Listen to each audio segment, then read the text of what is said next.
Dakota avoided theatrics, focusing instead on dismantling opponents with precision and strategy. Outside of any other division, so I don't know. Me and PFL, I'm sure, will come out with something amazing again. Tell me about this fight.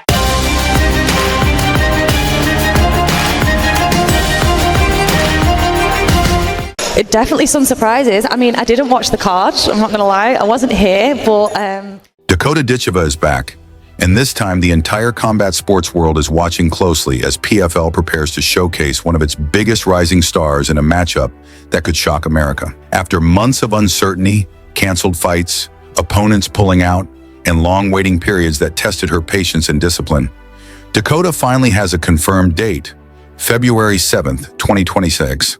Her return marks one of the most anticipated moments in women's MMA. she's commented on one of my posts before saying she wants Barbie's belt, which is a European belt for a start, so she can't have it. Not just because of her undefeated record, but because of who she is facing. Denise Kielholtz, a 5-time world kickboxing champion, an explosive striker, and a veteran who has fought elite competition across multiple combat sports, is stepping into the cage determined to end Dakota's unbeaten streak. The matchup represents a collision between two very different generations and two very different styles. On one side stands Dakota, young, tall, technically razor-sharp, and fully in her prime. On the other stands Denise, compact, powerful, experienced, and battle-tested through years of facing world-class strikers. Dakota enters this fight carrying pressure, unlike anything she has ever felt. Fans expect her to dominate. Analysts expect her to maintain her flawless streak, and critics are waiting to see whether she can survive someone who has the skill and confidence to close distance and disrupt her long-range striking. Moving up, maybe one day, but right now 125, perfect category for me. I don't have a tough cut at all, and I feel like I won't move anywhere until I've conquered this whole division. Meanwhile, Denise comes in with nothing to lose and everything to gain. Her record, 8 wins and 5 losses, may not look intimidating, but the names she has defeated, such as Kate Jackson, Christina Williams, and Sumiko Inaba, reveal her true level. In fact, the shared opponent with Dakota, Sumiko Inaba, adds an extra layer of intrigue since both women have faced her with different results and different challenges. Denise has fought through adversity, pressure, and elite striking exchanges far more often than most women in the division. She has knockout power in both hands, lightning-fast combinations, and a left hook that has ended fights instantly. And she's not intimidated by Dakota's reach or hype. She has the mentality of a veteran who has seen everything, fought everything, and survived everything. But Dakota's strengths cannot be ignored. At 5'9", she towers over most of her opponents.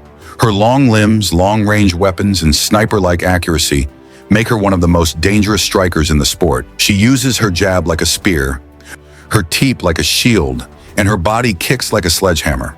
Her timing is exceptional, her counters are clean, and her ability to stay composed even when under pressure makes her incredibly difficult to beat. Dakota isn't just physically gifted, she's mentally disciplined. She fights like someone who is always 2 steps ahead, analyzing patterns, predicting movements, and responding with perfect precision. Inside the clinch, she is ruthless. Her elbows slice through guards, her knees crush ribs. Her posture and balance make it nearly impossible for shorter fighters to push her backward. Denise, at 5'3", will have to walk through layers of danger just to enter striking range. But Denise's compact build gives her advantages too.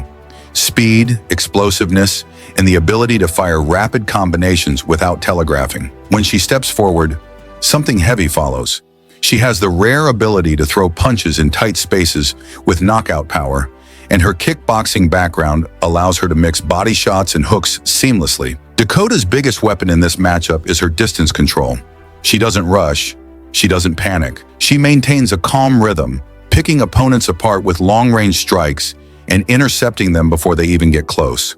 When Denise fought aggressive fighters in Bellator, she excelled by closing distance with surprising speed. But Dakota is not just long, she is disciplined with her range, constantly framing, pivoting, and punishing entries. Her knees up the middle are some of the best in the division, and her teep is powerful enough to stop opponents in their tracks. In their first encounter, Dakota displayed complete control, shutting down her opponent's entries with ease, slicing with elbows, and finishing with a rear naked choke in the first round. That victory is important, not because it guarantees anything here, But because it shows Dakota understands the blueprint against shorter fighters. Keep distance, punish entries, and force desperation. But this rematch with a striker as experienced as Denise is far more dangerous. Denise will not panic the same way. She will not fall for simple rhythms. She will not hesitate to brawl, to pressure, to disrupt Dakota's timing. Denise loves chaos. Dakota controls chaos. And that alone makes this fight one of the most intriguing matchups of 2026. Technically, Denise excels in pocket fighting. She throws fast hooks, clean crosses, hard low kicks, and aggressive combinations that overwhelm fighters who stay stationary. She steps in with confidence and fires from angles that many MMA fighters are not used to seeing. Her left hook can change a fight instantly. She thrives in exchanges where both women are throwing. Dakota, however, is the opposite. She wins exchanges by avoiding them entirely. She prefers clean, sharp, surgical striking, tagging opponents without absorbing damage. She picks them apart from the outside, maintaining discipline and controlling pace. But Dakota can brawl too, and when she does, it's usually inside the clinch. Her elbows are vicious, sharp, fast, and unpredictable. Her knees are devastating, especially against shorter fighters who enter with lowered posture. In fact, some of Dakota's most dangerous moments come when opponents push her against the cage. Instead of panicking, she relaxes, frames, and launches elbows that open cuts instantly. Denise, aggressive by nature, must be extremely careful entering clinch range because Dakota's offense there is elite. Another factor is grappling. Dakota's grappling is significantly stronger. Her takedown defense is excellent, her jiu-jitsu is improving rapidly, and her ability to mix striking with wrestling makes her a threat everywhere. Denise, on the other hand, is primarily a striker. She can defend takedowns, but she struggles when opponents persist with grappling pressure. Dakota, if she wants, can drag this fight to the ground, sap Denise's energy, and force her into uncomfortable positions. But Dakota rarely fights with fear. She trusts her striking, she trusts her distance, and she trusts her discipline. She will likely try to prove a point here, to dominate a striking veteran at her own game. That mindset is dangerous, but also what makes Dakota such a compelling fighter. Yet Denise brings real threat. One big punch can flip the fight, one wild exchange can create momentum, one perfectly timed entry can shock Dakota the way fans have never seen. What makes this rematch truly fascinating is not just the technical matchup, but the emotional weight behind it. Denise Kielholtz has been counted out before. She has been in wars, she has been rocked, dropped, hurt, and ignored by fans who only look at records and not the level of opponents she has faced. She is not intimidated by Dakota's hype or by the spotlight America will shine on this fight. If anything, she thrives under pressure. Denise believes she can walk Dakota down, break her rhythm, and force exchanges that Dakota has managed to avoid against other opponents. She knows she cannot out-jab Dakota, but she doesn't need to. Her weapon is aggression, the kind of relentless forward pressure that forces taller fighters backward and forces them into uncomfortable positions. Dakota, on the other hand, carries the pressure of expectation. Fans expect perfection from her. They expect dominance. They expect another highlight. That kind of weight can affect even the greatest fighters. But Dakota is not ordinary. Her mindset, discipline, and calm demeanor have helped her navigate every challenge so far, and she has proven that she performs her best under pressure. When she won the PFL title, she did it with a championship composure rarely seen in someone her age. The build-up to this fight has also created a psychological war. Denise knows that Dakota beat her before, and Dakota knows that Denise wants revenge desperately. The dynamic between a former winner and a veteran challenger always adds tension. Dakota must prove her first win wasn't luck. Denise must prove she is not the same fighter who got caught early. Every rematch is about adjustments, pressure, and pride. And this one is no different. Denise will try to close distance quickly, using low kicks, feints, level changes, and fast hand combinations to force Dakota into the pocket. Dakota will try to maintain long range, stabbing with teeps, snapping the jab, and slicing with elbows whenever Denise steps inside. If Dakota chooses to grapple, she will have a clear advantage. Her top control is strong, her ground and pound is vicious, and her ability to take the back in scrambles is improving rapidly. But Dakota loves striking. She takes pride in beating strikers with striking. That pride is powerful but dangerous. If Denise manages to land early, the rhythm of the fight could shift dramatically. The smaller fighter has knockout power, and Dakota must respect that. One mistake could turn this into the toughest test of her career. But Dakota's evolution is what makes fans confident. Every fight shows new layers. Her jab is sharper, her footwork is cleaner, her reactions are faster, her composure is stronger. She rarely wastes energy. She never throws wild shots. Every strike has purpose. And most importantly, her intelligence inside the cage continues to grow. She reads opponents like a book, identifying patterns, breaking rhythms, punishing habits. If Denise overextends, Dakota will snipe her. If Denise lowers her head, Dakota will knee her. If Denise tries to clinch, Dakota will slice with elbows. It becomes a game of adaptation, and Dakota adapts faster. The crowd in America will be watching closely, and Dakota knows this is her moment to introduce herself as a true global star. Not just a PFL champion, but one of the best female fighters on earth. As the fight plays out, the danger increases for both fighters. Denise will take risks.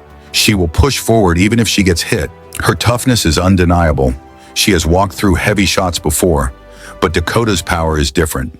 Her kicks are long and sharp. Her hands are fast and precise. Her body shots steal breath instantly. And once she hurts someone, she becomes one of the most efficient finishers in women's MMA. Fans remember her early knockout wins. They remember her championship performance. They remember how she handled big stage pressure with ease. The question is whether Denise can force Dakota into unfamiliar territory, into a brawl, into the pocket, into chaos. If she can, the fight becomes unpredictable. But if Dakota controls distance, this could become another masterclass, another performance that showcases her dominance and exposes the gap between her and the rest of the division. What truly elevates the narrative is what's at stake. For Dakota, a win here pushes her closer to super fights, crossover events, and championship unifications. It opens the door to massive matchups with UFC names, PFL stars, and international champions. It positions her as one of the biggest female faces in combat sports. For Denise, a win would resurrect her career, rewrite her legacy, and place her among the most dangerous veterans in MMA. She has nothing to lose and everything to gain. That makes her more dangerous than ever. Fighters with no pressure often perform their best, and Denise knows this is the biggest opportunity she may ever receive. As February 7th approaches, fans in America, Europe, and around the world are buzzing. This fight is more than a rematch, more than a test of skill, more than a clash of generations. It is a fight that could shift the landscape of women's MMA. Dakota is expected to dominate. Denise is expected to disrupt. The truth lies somewhere in the middle. Dakota's long-range weapons, grappling advantage, youth, and momentum give her the edge. Denise's power, explosiveness, and experience make her a live threat. And when the cage door locks, none of the predictions matter. Only reactions matter. Only timing matters. Only discipline matters. Dakota must stay calm, stay sharp, and stay patient. Denise must push, pressure, and punish hesitation. It becomes a battle of wills. Dakota's calm against Denise's chaos. When the opening bell rings, the world will see which woman seizes the moment. If Dakota keeps distance, uses her jab, punishes entries, and stays composed, she likely dominates again. If Denise turns it into a fight, dirty, close, wild, she has a real chance to shock America. But no matter what happens, this matchup is a gift for fans. Two elite strikers, two different styles, two different eras, and a rematch that carries tension, history, and legacy. Dakota fights like a future champion of the world. Denise fights like a veteran with one last mission. And when they collide, the result will be unforgettable. This is the story of the fight that could shock America. This is Dakota Ditcheva versus Denise Kielholtz. Two warriors built for violence, for pressure, for legacy. And on February 7th, the world will watch a young superstar attempt to rise even higher, while a veteran refuses to be forgotten. No matter the outcome, one thing is certain. This fight will shake the division and leave fans talking long after the final horn.